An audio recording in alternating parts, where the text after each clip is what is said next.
नमस्कार, मैं हूं दीपाली राणा। आप देख रहे हैं कल का बाजार और आज के बाजार में तो काफी उथल पुथल देखने को मिली क्योंकि निफ्टी सुबह 10,400 तक भी पहुंचा था, लेकिन उस तेजी को होल्ड नहीं कर पाया और सारी बढ़त हवा हो गई और इंडेक्स लाल निशान में फ्लैट बंद हुआ है।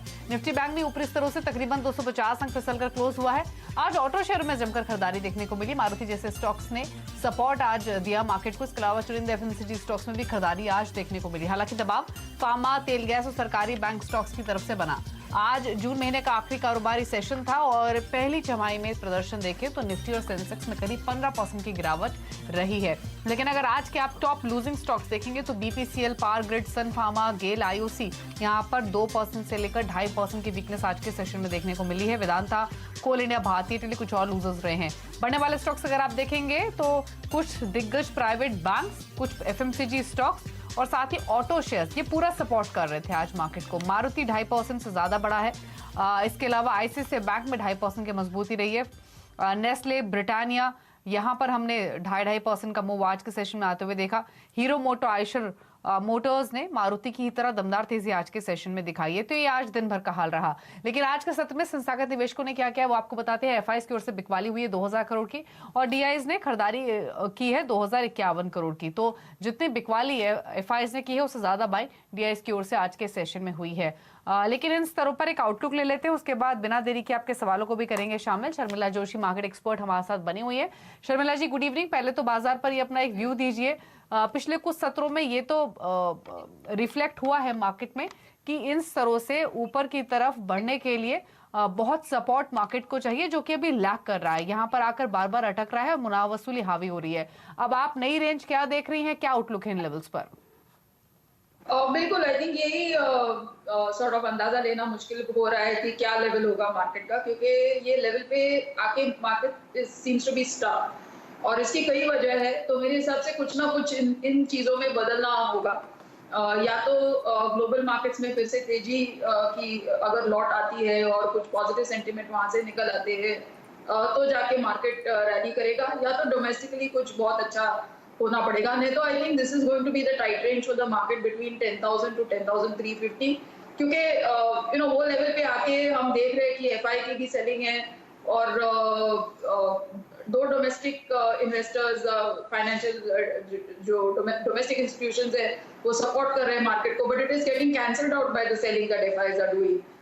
सो I think something will have to change, something will have to give. तो यही देखना होगा कि क्या क्यूज हमें मिलते हैं globally as well as domestically. नहीं तो मार्केट यही रेंज में रहेगा between 10,000 to 10,350।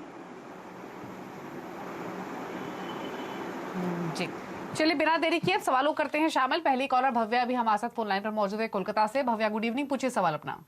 Good evening ma'am. Ma'am मेरे पास ग्लेनमार्क फार्मा के 2000 शेयर्स है 375 के रेट पर। मैम ठीक है, 375 आपका परचेजिंग प्राइस है। Yes ma'am, yes ma'am. Ma'am क्या ये लॉन्ग टर्म के लिए मैं रख सकता हूँ कि शॉर्ट टर्म प्रॉफिट करनी चाहिए? पूछ लेते हैं शर्मिला जी से। शर्मिला जी, ग्लेनमार्क फार्मा लोअर लेवल्स पे इन्होंने एंट्री ली है, ये अच्छी बात है। क्वांटिटी इनके पास ठीक ठाक है, लेकिन एक इंपॉर्टेंट चीज ये है कि जिस दिन इसमें हमने 30-31% की तेजी बनते हुए देखी थी दवा के अप्रूवल के बाद, उसके बाद से लगातार इसमें प्रॉफिट बुकिंग हावी हुई है और अभी 450 के आसपास आ चुका है। शॉर्ट टर्म व्यू हो तो क्या प्रॉफिट्स ले लेने चाहिए और लॉन्ग टर्म व्यू हो तो क्या सजेशन होगा? और शॉर्ट टर्म व्यू हो तो जैसे कि आपने कहा कि अगर वो थोड़ा प्रॉफिट लेना चाहे क्योंकि उनका बाइंग रेट काफी अच्छा है तो वो सोच सकते हैं। लेकिन मेरे हिसाब से मुझे pharma space from the longer term काफी अच्छा लगता है, तो मेरी राय में इसको होल्ड करना चाहिए। आई थिंक इसकी 2-3 वजह है जिस तरह से स्टॉक करेक्ट हुआ। एक तो जब रैली हुआ था तब ये बात हुई थी कि there is a drug which is considered a cure for कोविड-19, C19 और फार्पिवार, ऐसा कुछ नाम है उसका। तो इसकी मंजूरी मिल गई थी ग्लेनमार्क को प्रोड्यूस करने की और तब जाके ये स्टॉक बहुत रैली हुआ था।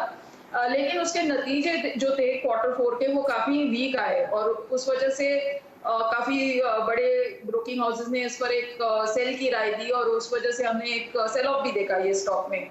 So now it is sort of in that range की वो स्टेबलाइज होगा और वहां से चलना चालू होगा।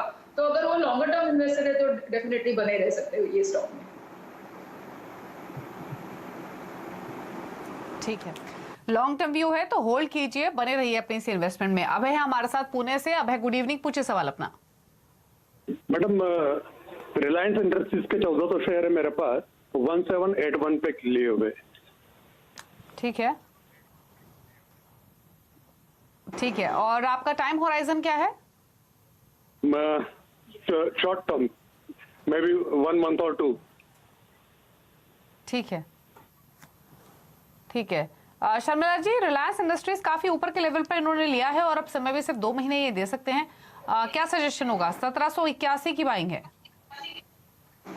मेरे हिसाब से अगर आप शॉर्ट टर्म हो या लॉन्ग टर्म हो, I think for me the stock warrants a hold, क्योंकि हमने देखा ही है कि जिस तरह से रिलायंस ने एक तरह से नई जान डाली है मार्केट में, एवर सिंस जियो के डील्स अनाउंस चालू हुए, पूरे टेलीकॉम सेक्टर में, पूरे मार्केट में एक तरह से people were lot more positive.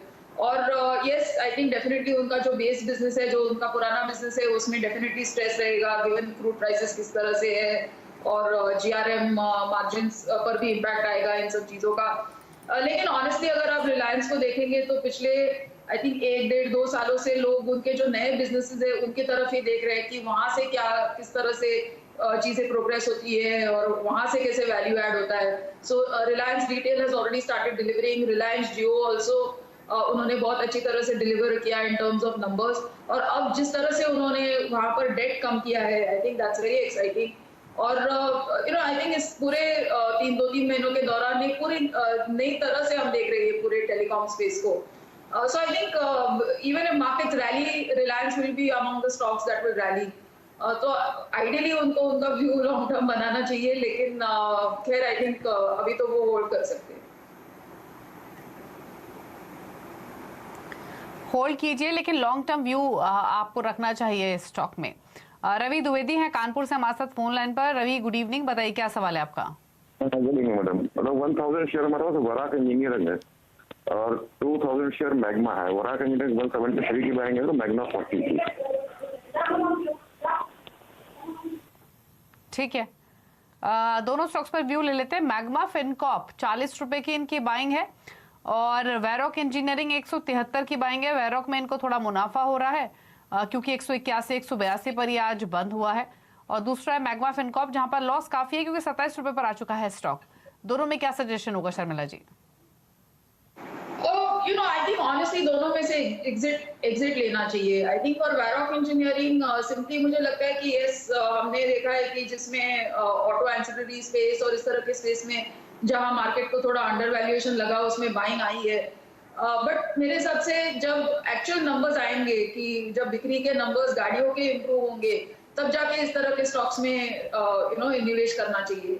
So I think he should exit Varroc engineering. जहां तक मैग्मा फिनकॉप का सवाल है, वंस अगेन आई थिंक ये पूरा स्पेस जो है एनबीएफसीज का, और जिस खास ये स्पेस में मैग्मा फिनकॉप है, लोन्स और यूटिलिटी व्हीकल्स एक्सेट्रा, उस पर स्ट्रेस रहेगा।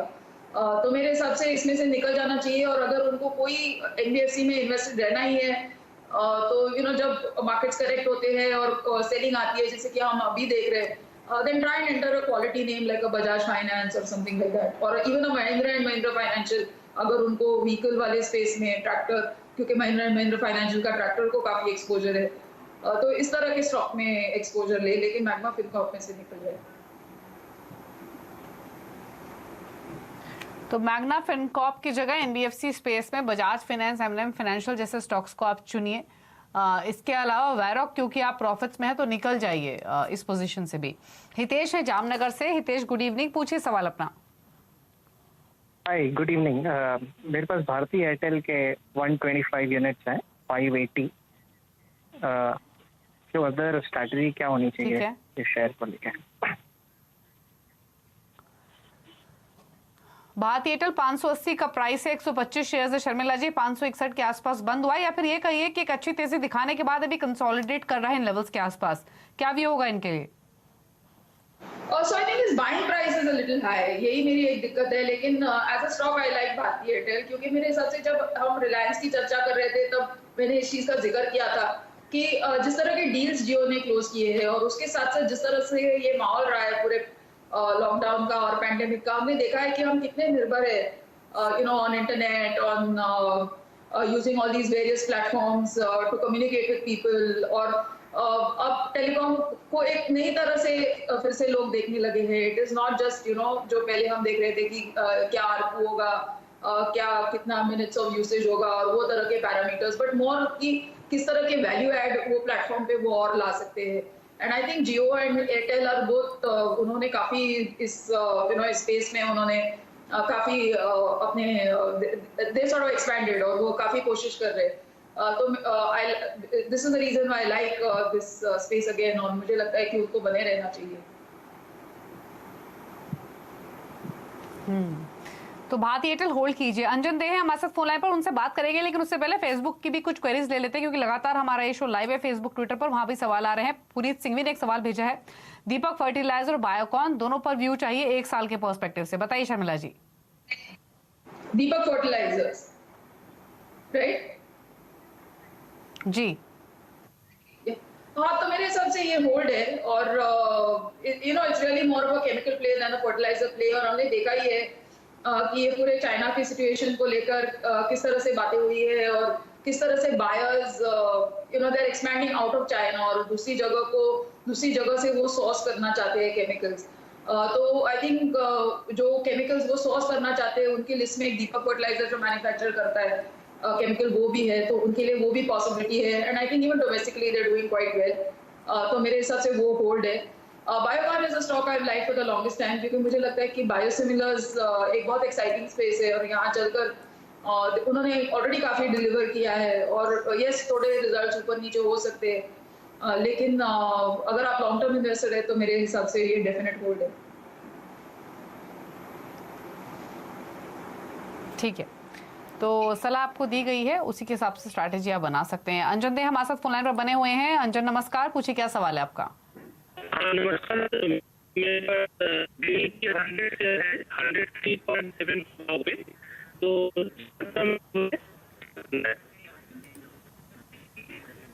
अंजन आपकी ऑडियो कट रही है, लेकिन जो डिटेल्स आपने दी हैं मैं आपका क्वेश्चन आपके बिहाफ पर शर्मिला जी को बता देती हूँ.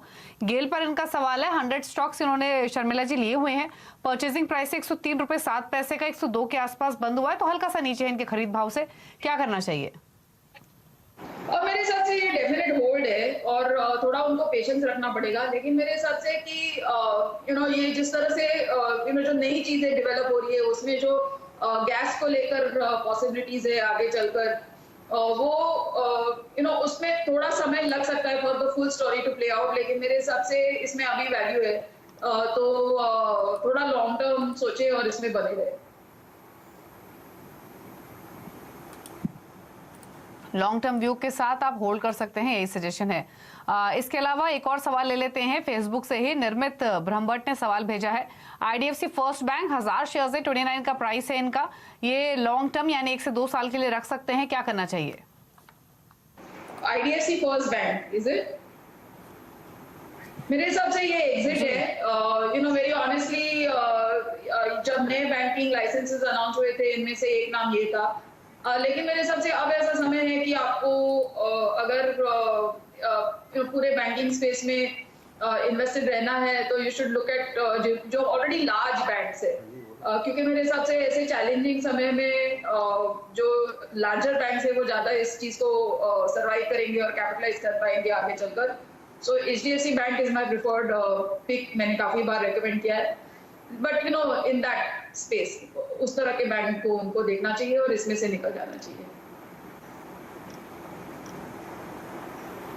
ठीक है, तो सजेशन आपको दिया गया है. HDFC बैंक एक प्रिफर्ड पिक है, वहां पर आप स्विच कर सकते हैं. शंकर हमारे साथ मौजूद है फोन लाइन पर देहरादून से. शंकर जी नमस्कार, पूछिए सवाल अपना. हाँ नमस्कार मैडम, ये टाटा मोटर के लिए पूछना था. 109 की खरीद थी, 300 शेयर मेरे पास में है, लेकिन 100 के नीचे ही ये लुढ़कता जा रहा है. थोड़ा एडवाइस चाहिए था.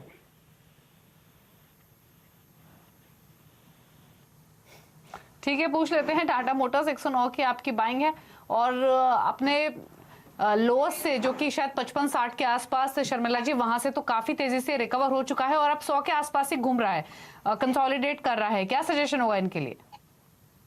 Yes I think once again अगर उन्होंने अभी नियर टर्म में लिया होगा तो जो रैली चल रही थी उसके टॉप एंड पे उन्होंने ऑलमोस्ट इसमें इन्वेस्टमेंट की है।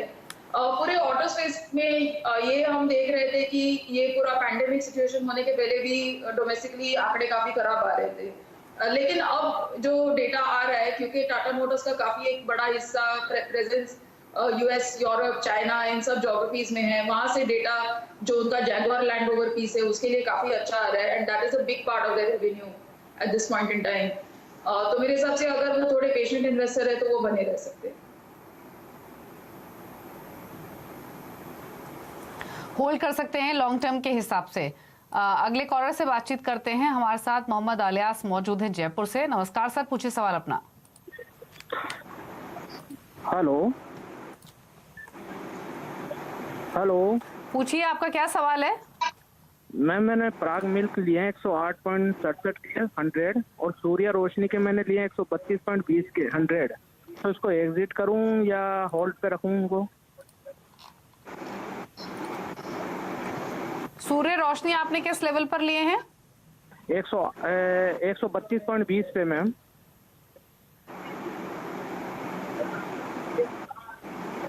ठीक है, दोनों पर राय ले लेते हैं। शर्मिला जी, पहले तो जो स्टॉक इनके पास है पराग मिल्क, आज भी ये स्टॉक 8% नीचे था और इन्होंने खरीदारी कर ली है 98 के आसपास इसकी क्लोजिंग हुई है और इनका जो भाव है खरीदारी का वो 108 के आसपास। और सिमिलरली अगर आप देखेंगे सूर्य रोशनी, यहाँ भी जो इनकी खरीदारी है वो काफी ऊपर के लेवल्स की है।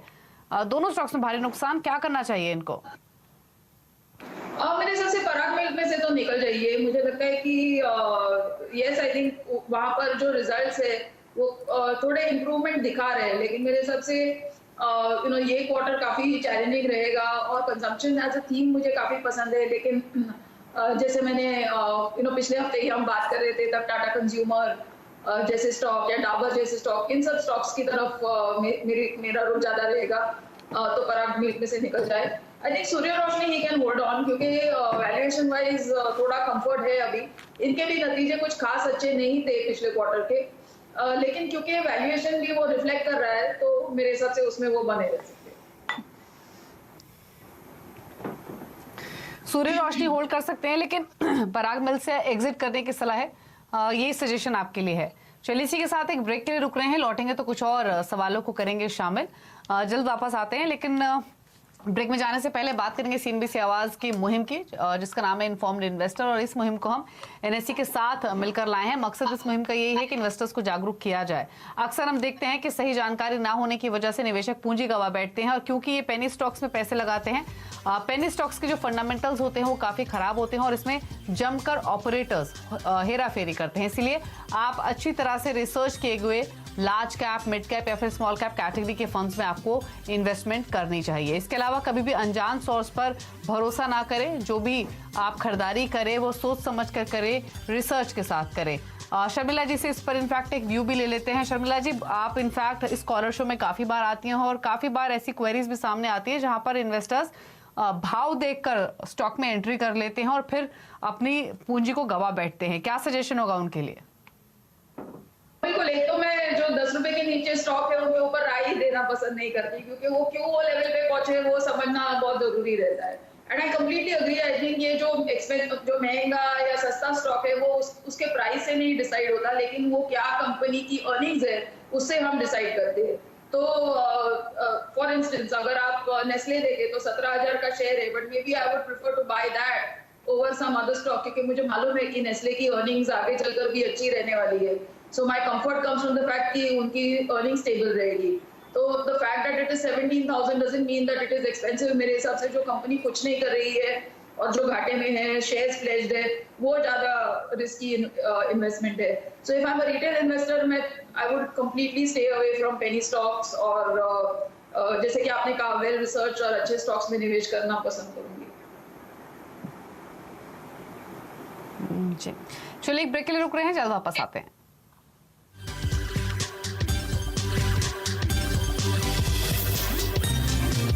सवाल भेजा है हेक्सावेयर पर 300 शेयर से 275 के प्राइस पर, बताइए शर्मिला जी।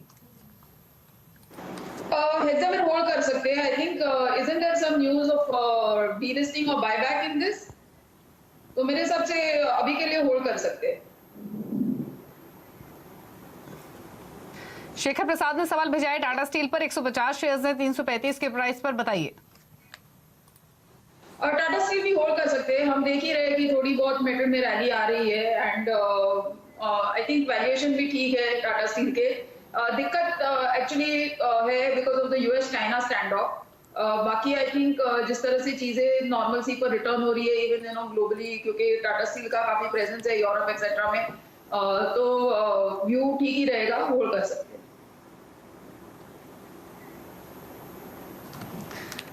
इसके अलावा विश्वजीत टोने ने एक सवाल भेजा है और इनका सवाल ग्लेनमार्क फार्मा पर है 492 के प्राइस पर। तो शर्मिला जी पहले ऑलरेडी राय दे चुकी हैं, आप बने रहिए इस पोजीशन में। एक सवाल मनोज कनौजिया के ले लेते हैं, एसबीआई लाइफ पर इनका व्यू चाहिए। ये डिटेल्स तो शर्मिला जी इन्होंने नहीं दी है कि ये खरीदना चाहते हैं, आप पर ऑलरेडी लिया हुआ है, बट अगर इनके पास है तो क्या सजेशन है, और अगर लेने के बारे में सोच रहे हैं तो क्या व्यू होगा? मेरे पास अगर उनके पास ऑलरेडी शेयर्स है तो वो बने रह सकते हैं, बट अगर फ्रेश खरीदे तो आई थिंक थोड़ा रुकिए और देखिए कि किस तरह से ये क्वार्टर पैन आउट होता है ये पूरे स्पेस के लिए, और उसके बाद निवेश करने का सोचे। तो अगर है तो होल्ड करें, नहीं है तो अवॉइड। ठीक है। निर्भय ने एक सवाल भेजा है जुबिलेंट फूडवर्क्स पर 100 स्टॉक्स इनके पास, परचेसिंग प्राइस है 1767 का, 1767 बाइंग प्राइस है, बताइए। This we are talking of Jubilant Food, is it? Yes. Jubilant Food मेरे हिसाब से होल्ड है, क्योंकि once again I think इस तरह के स्टॉक्स को ये पूरे सिचुएशन में थोड़ा फायदा होगा ये क्वार्टर में, क्योंकि देयर डिलीवरी वाज ऑन। तो उस काफी कंपनीज ऐसी थी जिनको कोई उनकी चीज ही नहीं बिकी होगी, या कोई उनके their shops were not open etcetera. But Jubilant food का बिजनेस चल रहा था बिकॉज डोमिनोज वाज डिलीवरिंग। तो मेरे हिसाब से अर्निंग्स भी काफी ठीक ठाक ही रहेंगी, तो बने रहना चाहिए। इसके अलावा वरुण कुमार ने एक सवाल भेजा है भोपाल से, प्रिंस पाइप्स पर इनका सवाल है। 159 शेयर्स इनके पास प्रिंस पाइप्स के, और जो इनका परचेजिंग प्राइस है वो 102 रुपए का है। नजरे तो इनका मालूम नहीं है, बट ये स्टॉक आपको कैसा लगता है प्रिंस पाइप्स, क्योंकि इनके भाव से अभी 6 रुपए ऊपर ये ट्रेड कर रहा है, तो मुनाफे में है।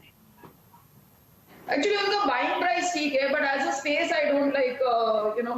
मेरे हिसाब से वो अगर इसमें से निकले और कोई और सेक्टर में निवेश करे तो ज्यादा बेहतर होगा, but so that I think you should exit the stock. Profits में है, एग्जिट कर लीजिए, ये सजेशन है। बोधी ने एक सवाल भेजा है कोलकाता से, इनेबल हाउसिंग फाइनेंस पर 100 स्टॉक्स इन्होंने खरीदे हुए हैं 230 के भाव पर।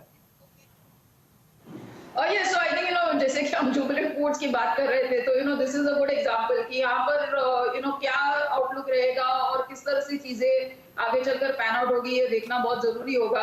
तो yes, I think the stock corrected और थोड़ी बहुत रैली आ रही है, पीपल आर होपफुल, लेकिन मेरे हिसाब से रियल एस्टेट स्पेस काफी मुश्किल में है गिवन द एंटायर सिचुएशन। तो मेरे हिसाब से हाउसिंग फाइनेंस कंपनी से भी दूर रहना चाहिए। So I would really recommend an exit. ठीक है, तो एग्जिट करने की सलाह है आईबी हाउसिंग फाइनेंस से। फिलहाल इतने सवाल करेंगे शामिल। शुक्रिया शर्मिला जी शो में आने के लिए, सभी स्टॉक्स पर अपने व्यूज देने के लिए। और इसी के साथ कल का बाजार में इतना ही, लेकिन खबरों पर लगातार अपडेट के लिए सीएनबीसी आवाज से जुड़े रहिए ट्विटर, फेसबुक और यूट्यूब के जरिए। नमस्कार।